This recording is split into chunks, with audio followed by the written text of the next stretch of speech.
जी हाँ, नमस्कार दोस्तों। जैसे कि जानते हैं कि मालती चौहान और विष्णु राज का विवाद बहुत लेकर चला रहा है सोशल मीडिया पर। और सुन विष्णु, अगर तू मेरा बात सुन रहा है, अगर तेरे पास ये बात मेरा पहुंच रहा है, तू अगर मालती को माफ़ कर देगा तो तेरे से बड़ा चूतिया कोई नहीं होगा। तुम लोग ऐसे अपने में विवाद करते हो और करने के बाद फिर माफ़ी मांगने, फिर ये फलाना ढिमकाना, तुम लोग का यही नाटक है। ये तो सबको पता है। व्यूज के चक्कर में, पैसा के चक्कर में तुम लोग ऐसा काम करते हो।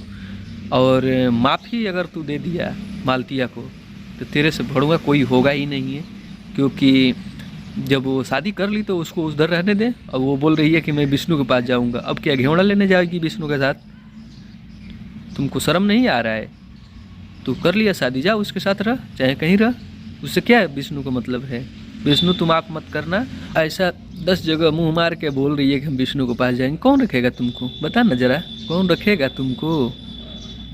चूतिए किस्म के आदमी तुम लोग हो और सोशल मीडिया पर दुर्गंध फैला के रखे हो। दोस्तों, ज़्यादा से ज़्यादा इस वीडियो को शेयर करें ताकि ये विष्णुआ के पास ज़रूर ये वीडियो पहुँचे। धन्यवाद।